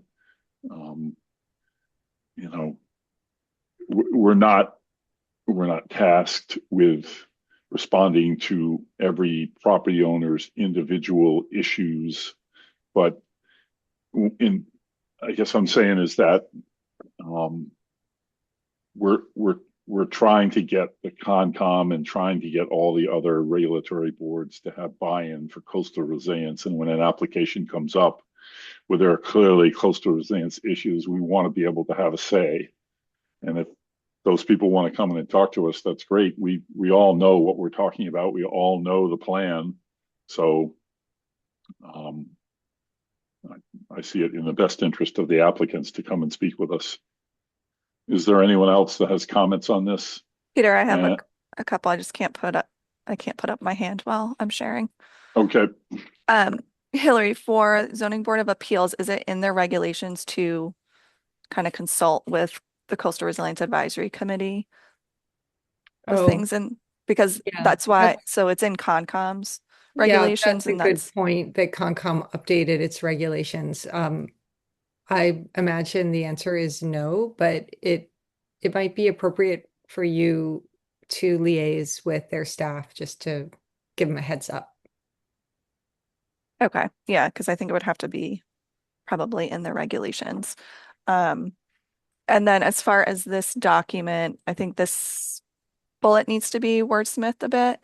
And then if there's nothing else to add, someone can make a motion to accept this. Obviously, it can be updated when it needs to be, if there's, other questions or information that should be added in here. Does someone want to take a stab at what Doug was saying? Leah, I think we should check with the town to see if they have an interboard policy on how this works because I don't know if there's something else that needs to be included in here. Okay. I mean, that's my understanding is that in municipal government, if there is something called a model policy for interboard referrals. And so if there is such a policy, whatever it says should be included in this. And then if there isn't, then we should probably have one before we vote to accept this. Okay, so what you're saying is, Joanne, you want us to find that information in between now and the December 9th meeting. Yes. And found or not. Yes, I just think it's a smart thing to do, right? Due process. I think it's a smart thing to do. Do we have this interboard policy on how it works between regulatory and advisory boards? If we don't, we should probably ask for one so that this is all documented, that we have followed these things properly. Okay, I agree. Does everyone else agree with that? Yes? Okay. Does someone want to take a stab at this though before we I will see if there is an inter-board referrals. It's To my called knowledge, a, I don't think there is, but I'll look into it. it's called Okay. it's inter-board referrals policy. I mean, This is like a liability thing, right? So I think that for us to weigh in for an advisory board to weigh in on a regulatory board process, I think that there should be some sort of policy that says we can do that, right? but And it, I think that It's in their regulations, Joanna. it's but in I, the, And it's in the wetlands regulations for Concom for the Coastal Resilience Advisory Committee to weigh in on applicants, whether it aligns with the CRP or not. And so because you're advisory, Concom can decide to add in them if they want or not. It's like what you guys do to the select board for recommendations. it's what all the advisory committees in the town do. It's what SHAB does. We advise the select board all the time. It's right. I get that we advise the select board, but now we're going outside of that scope. And if you think that that covers it, then add it into this document, right? Like note that you can find this here. okay. So CRAC advised the Harbor Plan Update Committee on all coastal resilience issues, and that information went into the plan. SHAB Right. did the same thing. So I think we're covered, but I think agree with you, we're- I agree with you, Joanna, that Leah Yeah. should check it out to make sure that The that's only- what it is. Yeah, the only reason I'm saying this is because now this is about reviewing individual applications, and that's not quite the same thing that we've done before. Sure. Yep. But I know being on SHAB, I know we've reviewed individual applications. There was a plan for a proposal for a pier in Shimo that went through Concom, and SHAB didn't like the idea of that pier for obvious reasons in the harbor having to do with eelgrass and habitat. So we commented and advised the Concom on that. I think that's the job of advisory committees within the town. But I agree with you. I think Leah needs to get that confirmed. Right. So we're doing it correctly. Right. And sure, I agree with what you just said, but that's not the same thing as weighing in on applications on a regular basis, which is what this is a duty that we're taking on. Okay.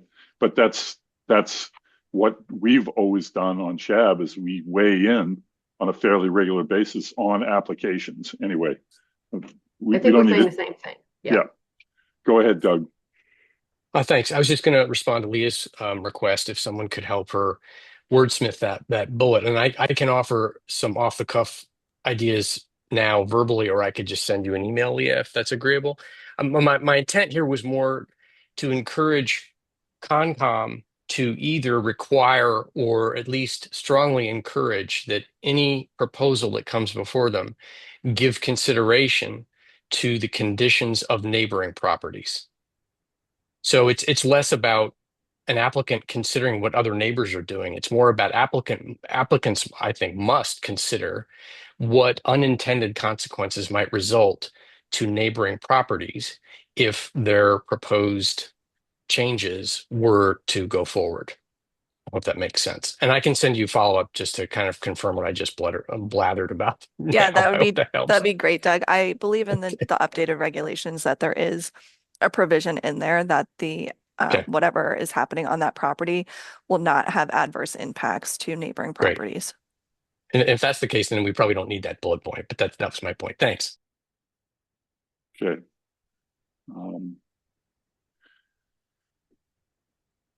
So we're all set. We're going to let this go until the next meeting. Doug's going to share his ideas with Leah. Leah is going to confirm interboard advisories, and we'll have it at the December 9th meeting and firm that up.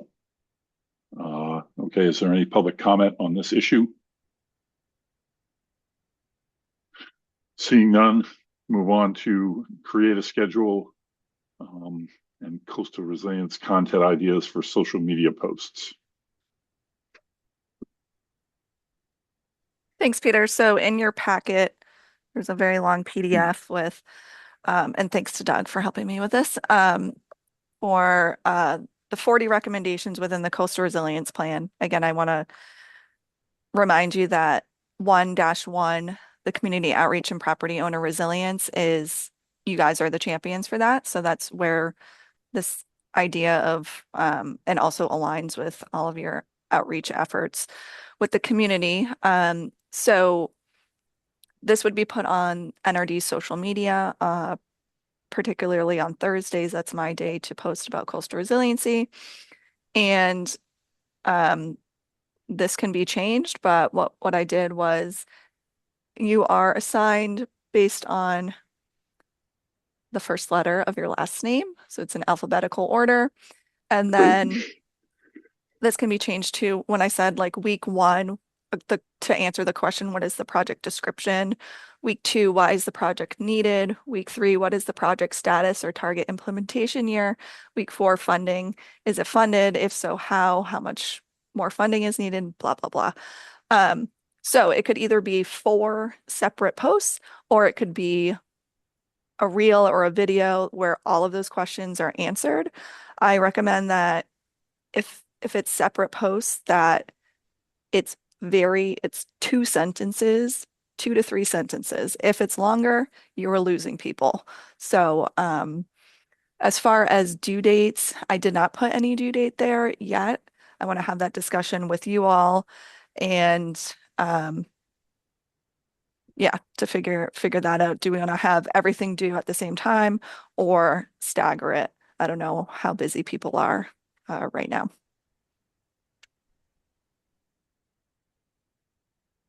Busier as we get closer to the holidays, I guess. I just found out I have pies to make. So, what do you guys think? Okay, go ahead, Doug. Thanks, Peter. Yeah, Leah, my first thought here was just that I think we'll very quickly get a sense as to, of the 40 projects in the CRP, which ones are really worthy of a social outreach, right? There's going to be some where we've either it's already water under the bridge, if you will. It's something that's now old news, or it may have been a project like the nearshore breakwaters at Sconset that I think has largely been reviewed and ruled out. So, does that warrant a standalone social media post? I don't know. I'm guessing. I guess what I'm saying is we may end up discovering that not all of these things are worthy of a lot of focus. The other thing I was going to say was, just as a reminder to everybody, because we have done this exercise in the past, the CRP is just loaded with great content on every one of these projects. So if you're sitting here secretly panicking, oh my God, I don't really know anything about this project 4-3, and how am I going to write a post about it? Step 1 is go to the CRP. There's tons of information in there. And the biggest challenge, if history is any judge, is just how do you boil that down to a very succinct description, like Leah's saying, maybe 2 to 3 sentences. But it's all in there. And it's just, if anything, it's just a really educational process for all of us to just get reacquainted with some of the things that we may not have remembered from looking at the CRP. Thanks. Thanks, Tim. So I guess that means I go first, right? So, oh, wait. Gary does. Gary goes first. Right. Go ahead, Sarah. Yeah, I have a question, and maybe Leah said this, but I was reading what I was going to be assigned while you were talking, so apologize in advance for that. I know our assignments are alphabetical, but do you want the social media posts to go in the order that they're on this list? So like 1.1, 1.2, 1. And then my follow-up question with that, because you can answer both, is, let's say I'm under zoning, which, thank you for the reminder, Doug. I'll definitely have to go back to the CRP. I know absolutely nothing about zoning. If I have 4 weeks of it, Is it like this month is zoning, and so every week I'll be responsible for that post? Or I'm a little confused about how that works, and he probably already said that. Yeah, so I'll answer your first question first. So no, they don't necessarily have to go in like the order of coastal resilience projects that are in the CRP. If you all think that we should start with, I don't know, I'm just gonna say updates to the wetland ordinance and regulations, that should be the first post, and that can be the first post. You don't necessarily have to, like if there's not, so for example, for the zoning one, that is, there's not really like funding associated with that. So you can tailor it to really what you want to tailor. These 4 questions equating to 4 weeks is just like what I initially thought of, but you can do what you want with it. I'll give you the creative ability to. And also if you want to like switch one with someone else, you guys can figure that out too. This is just a template. All right, thanks, Leah. Go ahead, Jen. Thanks, Pete. I wonder, Leah, if it makes sense for everyone. It's like everyone has multiple assignments in here because you've done it alphabetically with everything. I wonder if everyone just takes a look at the first one that's on there, preps it, and gets it to you, like give us a date. Is it January 1st? And then you can roll stuff out after that. It gives people a little bit of a buffer time because then you're not chasing everyone. Like we haven't made a calendar here through the whole year. And I feel like if we don't like do it as an assignment, then it's going to be another, thing on your calendar to keep chasing everyone for stuff. And if everyone takes a look at their first one, attempts it, and is like, oh God, I need more help with this, they can ask you about it. But then you have like a backlog of, okay, I have a bunch of information for posts, and then you could decide, okay, Sarah gave me 2 things that summed up zoning bylaw. I'm going to put them all in one, or I'll spread it out over a couple of weeks. Like if we prep the content and just give it to you, then you could. Does that make sense? And like a deadline that makes sense for you as well, I like that for us idea. to get you that? Yes.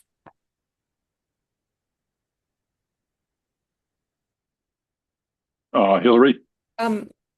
Is it possible to see an example of exactly like a best practice of what this looks like? Yeah, I'll email one out. I don't have one off to show right now. Thanks. Okay. So January 1 is the deadline, correct? Is that what we want? I see a lot of shoulders going up and down.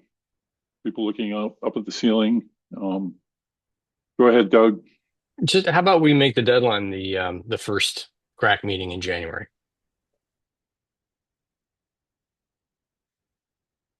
Okay. What is that? That's January, it looks like January 13th. okay. And then maybe a reminder at the December crack meeting if you haven't started it yet. Yeah, because I'll forget by then for sure. Also, if you want to do it earlier, that's great too. Because I don't currently have content from now until January 13th, so. Okay. Yeah, I think it'd really help if you sent out, because starting, well, we're not having a second December meeting. Is that correct, Leah? So our last meeting is December 9th, which unfortunately is Jennifer Carberg's last meeting with us. And Emily Junkins will then be taking over on the December 13th meeting.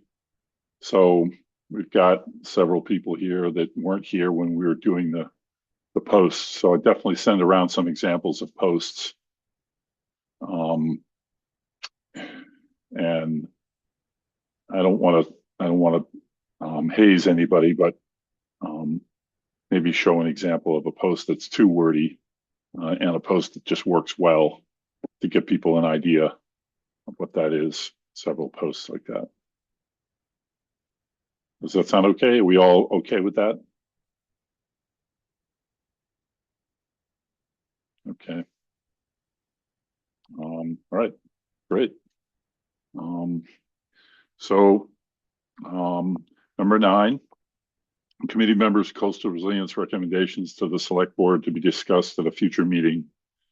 I've put this in and I'm hoping to just have this as a regular item on the agenda as an opportunity for people to speak up and say, I think we should be recommending this. And if there's nothing, there's nothing, but it's there for people to say we need to be recommending this, that, or whatever. And it kind of comes from myself being on the Harbor and Shellfish Advisory Board for a long time. And it's easy to just have discussions every single meeting and not do anything with those discussions when some of those things that we're talking about, the select board should know about it. And it doesn't necessarily mean we're looking for an action from the select board. And yes, we do have our quarterly reports, and that's where the information of what the committee is doing goes to them formally, but maybe there are things that we want to be telling them. So we don't have to have anything for this item. I'm just telling you that it's an idea that I had that I thought we'd try. And if nobody comes up with anything after a few meetings, then we don't have to do it anymore. But it's just sort of a reminder, hey, do you guys have anything to say for the select board? And if not, then I'm not seeing any hands raised. So anyway, we'll move on to new business. New business committee and natural resources department reports from Planning Board, Conservation Commission, Harbor and Shellfish Advisory Board, Select Board, Advisory Committee of Non-Voting Taxpayers, and other committee members. Before we get to the bullet item, are there any reports from any of our represented committees and boards? Go ahead, Hillary. Yeah, I'll just mention from the planning board that we do have the inventory and assessment prepared and accepted by the planning board, even though, you know, this is a master plan document. So this is a factual document prepared by our consultant, Barrett Planning. Leah can also speak to it. I know she was consulted extensively, and it, of course, includes coastal resiliency. Do people know about this document? Lots of nods. So we're still accepting comments. If there's anything that, you know, I guess I would just encourage everybody to look at it, because this inventory is what we are then going to use along with the visioning document and all of the public engagement that happened to create objectives and goals, which is what is going to turn into actual investments and laws regarding land use and investment for our community across everything that makes up the island and the community. So that's one update from the planning board. You can find that on the master plan website. The second update is, I have to tell you, I don't feel very useful with advocating for bylaw changes or anything regarding coastal resilience. You know, I really enjoy being on this committee and working with you all, but I don't feel empowered or that I know really how to close the loop with moving the ball forward with the planning department. So I just hope, so I guess I'm asking for help, direction, encouragement from our staff and from our chair as far as getting meetings and knowing what I'm supposed to be advocating in my role as an elected member of the planning board and also the planning commission. Well, we're looking from you for us, like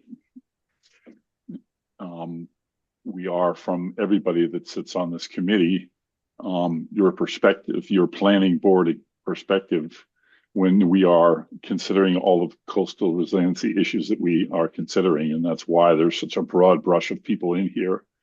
And the committee was designed to have the relevant people in the community that serve on committees or nonprofits and have their knowledge to contribute to what we're doing. So I know I say this a lot, but we are, I think, the longest range planners in the town. We're planning decades ahead.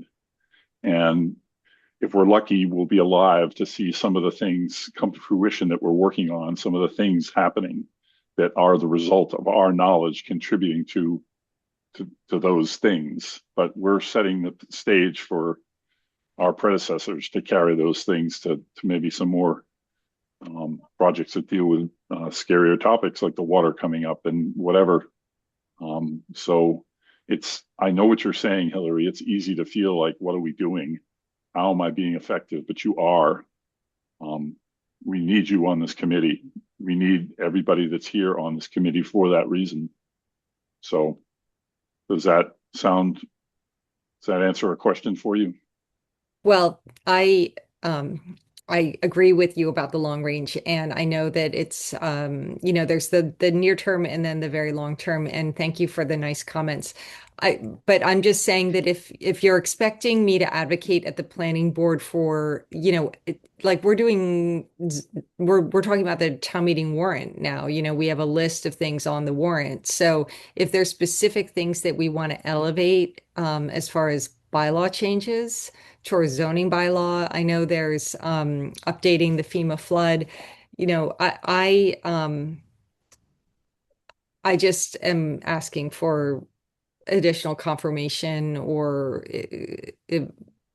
clarity about what we expect to see on the warrant, because I don't want it to be the end of December and we don't have the article that we want to have. It's got to happen now if we want to have something on the town meeting warrant, which I know you know. So. Well, I know at the next meeting, we're going to be talking about a favorite topic of ours, coastal resilience districts, and that could potentially be at that town meeting. Are you asking us for potential comments on things that the planning board is doing in terms of articles? Are you going to be making us aware of articles that need our opinion? Should Leah find out about the interboard stuff that we talked about before? Are you asking for that? Well, I'm assuming that Leah is collaborating with her colleagues in the planning department, and Yes. Yeah. Peter, can I answer Hillary's? Yes, go Okay. ahead. Hillary, I'm happy to meet with you separately too, but I would recommend just going through like the zoning section of the coastal resilience plan, and also like looking at the different diagrams that show structures that are at coastal risk, today or in the next 30 years. Because coastal resiliency hasn't been added into the planning board regulations, I'm not sure like how much input you can give for them as far as like, for example, in flood zones, not increasing development and like that sort of stuff. So we can discuss that, but I foresee in the future, not this town meeting, but the next one, when we try to go for the higher standards that would restrict more investment in these risk areas, and that is when you'll play a big role. And we are working on the mandatory zoning updates that need to happen this coming town meeting. And Doug is on that work group as well. And so those are going to be going to town council for them to weigh in on before Meg, puts even more time into it. So that's what we're waiting on right now is for town council to weigh in on those provisions. And then from there, we'll be able to move forward. So. Okay, hold on. Hold on. We have 1 minute left. Are we all good with going past 12 noon? Yep. All right, go ahead, Hillary. Oh, sorry. I just wanted to respond. So, yes, the FEMA flood update, that's what I know is on our list that concerns coastal resiliency planning. And I don't know much more about it than that, but I'm assuming that I'm happy to hear that you all are advocating for it, and I will reach out to get up to speed about it from you, if that's okay. And then regarding, the planning board and is it in our bylaw, whatever. So the planning boards in Massachusetts are statutory. We've adopted a planning board. We, Nantucket, have adopted a planning board from the right to have a planning board from the Massachusetts general legislation. It's all governed through statute. We don't have separate bylaws. So it's completely appropriate for our planning board to advocate and to work, to encourage our planning director. So we have a regional planning agency, which is the NPDDC, and we also have a planning board. And the regional planning agency, the planning director works for that group. So it's totally appropriate for either the planning board or the regional planning agency to advocate for developing developing changes to the way we plan and also the way we invest. So we can do that today. We don't need to be like tiptoeing around. That's our job. It's really our job. Thank you. All right. Thank you, Hillary. Go ahead, Tim. Yeah, just one piece of Concom business. I'm going to wait for the next version of this thing before I get Concom's input. Is that right? Does that sound right to you guys? Yes. Okay. I also have a non-Concom just as a member question. I can wait on that if there are other reports. I don't think there are, so go ahead. So my question is, there was a big article in the Current about our priorities and all that information. I'm just curious, how did that come about? Was it the press release? Yeah. Yep. It was a press release that we did. Yep. And there was one in the Current as well. In the Inky and the Current. Oh, there was in the Inky? Oh, I missed that. Okay. All right. I was encouraged by it. I thought it was great. Yeah. People are paying attention now. Well, I just wonder if there's some kind of way of following up with them to encourage them to do more. But I don't have a particular idea. As in them attending our meetings on a regular basis and writing stories every week. That'd be Maybe. great. They won't do that. They don't have enough people. But I just wonder. I don't know. Again, I was encouraged by it. I'll give it some thought. Maybe I'll have an idea on what kind of move to make. But anyway, I just that was my question. All right, thanks, Tim. Go ahead, Leah. Tim, I did DM them and thank them for highlighting this important work. So, but if Crack wants to, write an email or have me write an email on behalf of you all to say thank you, I'm happy to do that. Okay. Okay, strategic retreat and relocation program contract finalized, Leah? Yes, so we have finalized that. We used some of the $1 million of coastal resilience planning. We've hired Scape as the consultant for that, and then there's a bunch of sub-consultants underneath them to start that up, I think, in the next couple weeks. So within that scope, there is a lot of engagement with you all. So stay tuned. Yippee. Okay, thank you. Discussion of upcoming meeting dates and future meeting topics. December 9, 2025 is our next and last meeting for 2025. December 23rd, 2025 meeting is canceled. Anybody got in? Okay, Doug? Just to echo Leah's comments, I'm very excited to hear the retreat and relocation program is reaching like a getting started moment, with the new vendor and all that. I think I've expressed this to you, Peter and Leah, how I think it would be really beneficial to the committee to just get regrounded on, the scope and scale of that project, because I think it's really complicated and there's going to be so many layers to it. And I think the more we can be thinking about it, I think the more useful we might be in contributing to its development. That's it. Thanks. Thanks, Doug. I'll take a motion to adjourn. So moved. Second. Okay, roll call vote. Doug Rose. Aye. Tim Brain. Aye. Hillary Hedges-Rayport. Aye. Sarah Boyce. Aye. Christy Kickham. Aye. Jane Carberg. Aye. Matt Fee. Aye. Liz Phelps. Aye. Chair votes aye. See you guys later. Bye. Thank you. Bye.